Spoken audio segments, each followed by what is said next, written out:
The Solitaire Series, Episode 25, The Second Joker, by Troy Lambert. Narrated by Troy Lambert. Are you kidding me? Cynthia Quan was not her real name, but her real name had become irrelevant at the moment, something she wanted to push far from her mind.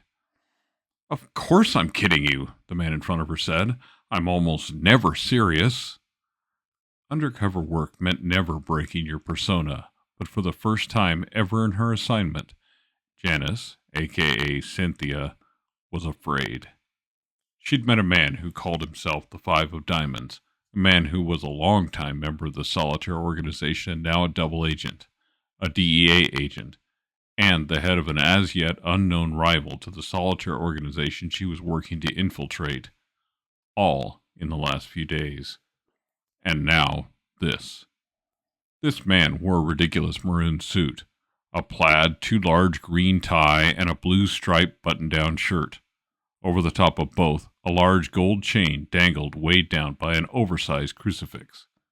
His face was scarred, eyebrows crazily penciled on where hair clearly no longer grew. Clearly man-made teeth too large for his mouth, but dazzling white, protruded between his red lips. He leaned closer to her. Do I make you nervous? His breath smelled as if someone had thrown some kind of minty freshener into an overused garbage disposal. No, she said.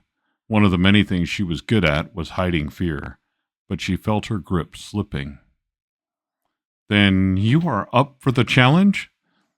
This is not my usual game.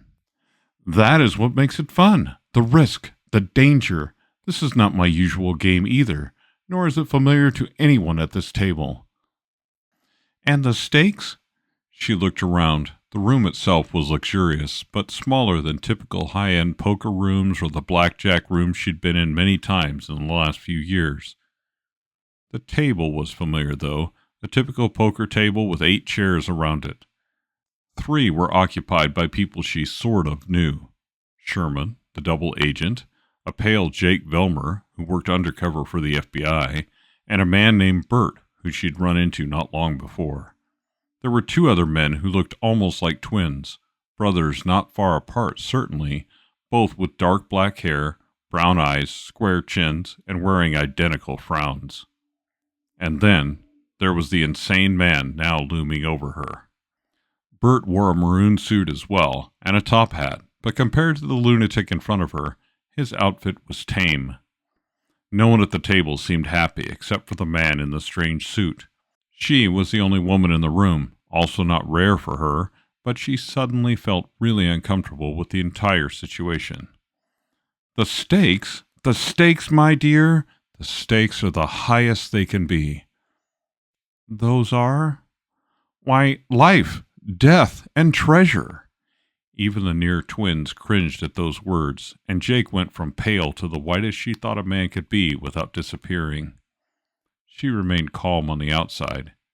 Inside, her heart raced, the speed of her blood setting records as it coursed through her veins, running sprints between her heart and her brain.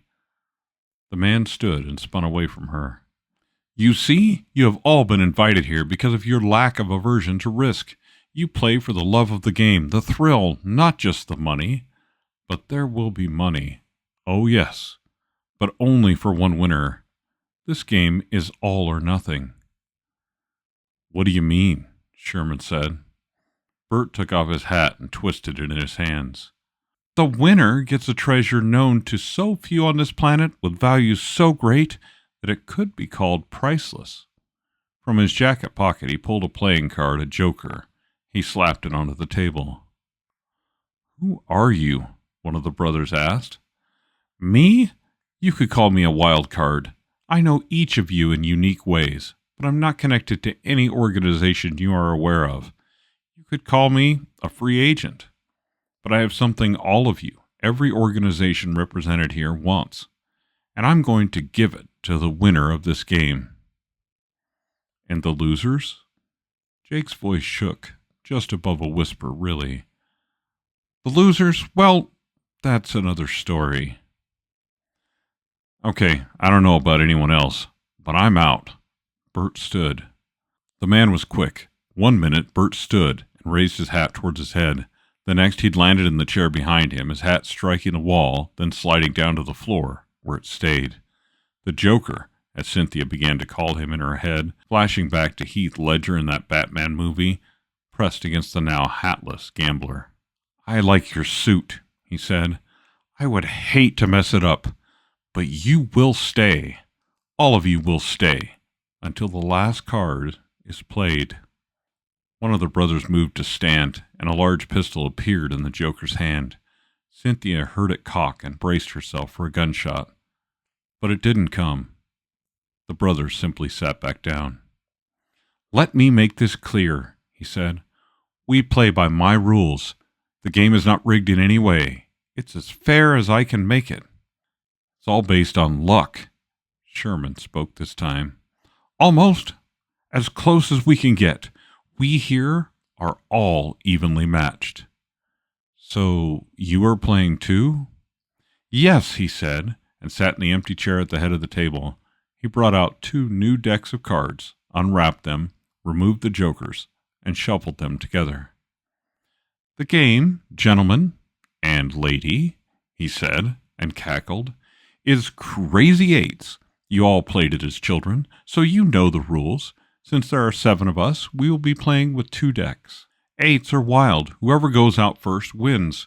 Rid yourself of all your cards. Get your hand shaken like a gentleman. My father, God rest his soul, always said that every time we played.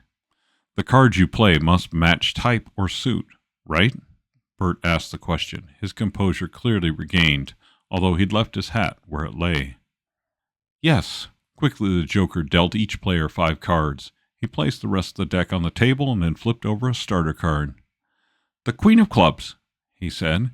"You must either play a queen or a club. If you don't have either, you must draw until you get a card you can play. Now, let's decide who goes first." He raised a thin finger and started the childhood chant. "Eeny, meeny, miny, mo, catch a tiger by the toe." Cynthia watched him carefully, but studied the cards in her hand first. She hoped she wasn't first. She didn't have a club or a queen. But the chant ended with a finger pointing at her, and she had to draw 4 cards before the Queen of Diamonds showed up, and she played it with relief. At least now she had a variety of cards in her hand to play, something of every suit except for clubs. Play passed to Sherman. He drew 2 and played another queen, this time of hearts. "The ladies are coming out," the Joker declared as Jake played right away a 4 of hearts. 7 of hearts from Brother 1, 7 of spades from Brother 2, 10 of spades from Bert, who remained silent and thoughtful. The Joker stared at her. Cynthia stared back. Slowly, he pulled a card from his hand and placed it on the pile. An 8 of spades. "How about clubs?" he said, sinister and quiet. He knew. He was smart, and she would be his victim. She wanted to be anywhere but here. She drew and got an 8 of clubs right away. "Diamonds," she said without thinking. Sherman played, Jake next, brothers 1 and 2 without a draw. Then Bert, draw 2. Still diamonds. "Well, I'll be damned." The Joker drew 4 cards and then laid down a 2 of diamonds. Cynthia played her 6. A 2 of spades switched the suit. Play continued. Nearly everyone had to draw at some point. 1 card, 2 here, as many as 4. Cynthia considered herself lucky and found herself down to 4 cards, 1 of each suit. She had a 6 of hearts, a 9 of diamonds, a 10 of clubs, and a jack of spades. The Joker played a king of hearts with a joyful cackle. She chased it with her 6. Sherman played a 9, and so it followed around the table, past the brothers, past Bert. The Joker played an 8 and changed the suit to diamonds. She played her 9, down to 2 cards. Brother 2 switched to clubs, and the Joker followed suit after drawing 1. She played her 10, down to 1 card. She would have to get lucky now. Or the Joker would have to be unlucky. Everyone at the table stared at her as they played, looking for a reaction. Brother One switched the suit to spades with a whispered apology. He was down to 2 cards himself. The Joker held 3. Brother Two played, then Bert, and she held her breath. The Joker drew, grinned, and placed an 8 of diamonds on the pile. Hearts. Hers sunk. Hearts. She drew. 8. She placed it down and gambled. Clubs. The Joker's eyes narrowed, but as she looked around the table, she saw the others studying her too. Any flinch now, they might know she was bluffing. She was an undercover agent. Some would say a dual or triple agent. Her life depended on keeping up appearances. She could do this. It was the same for Sherman and Jake, but now they were pitted against each other. No one knew exactly what the consequences would be for the losers of the game, but the large pistol displayed earlier could mean the worst. Cynthia, real name Janice, kept her face blank and her gaze empty. She noted Bert did the same. He played, but remained almost unnoticed. Sherman cursed, drew 3. He was up to 6 in his hand.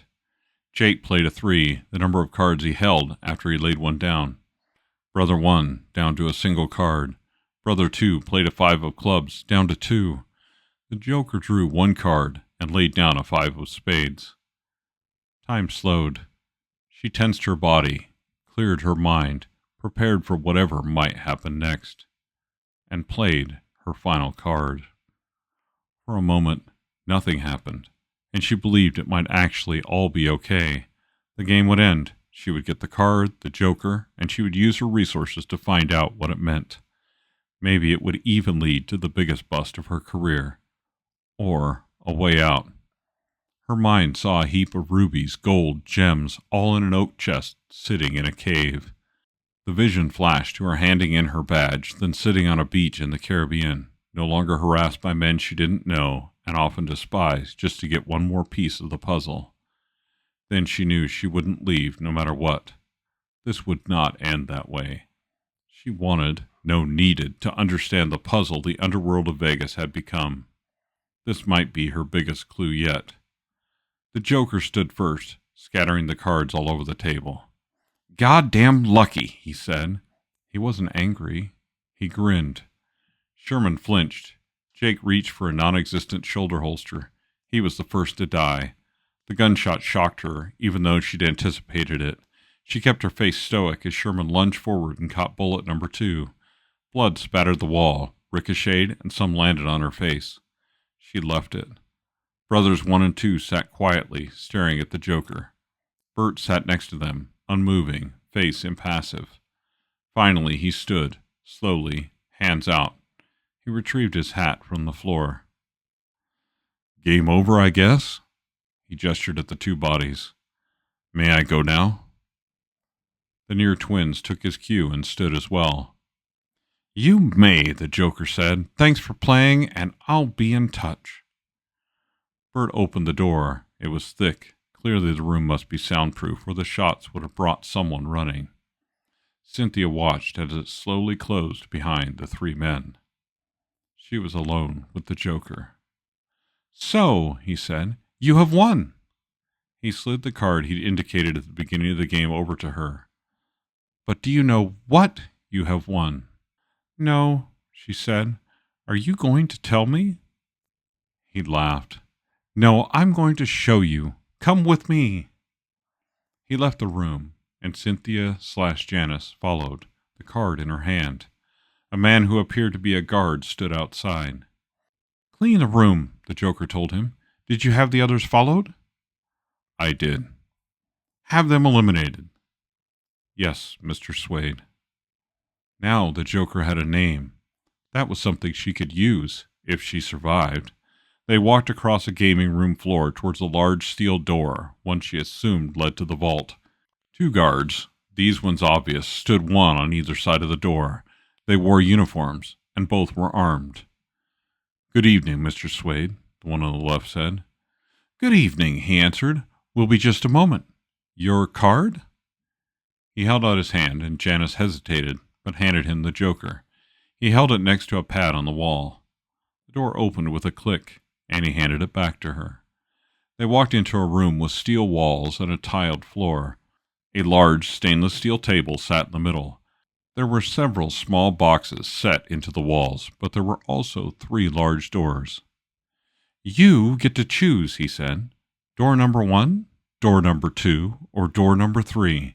Your card will open any one of them, but only once."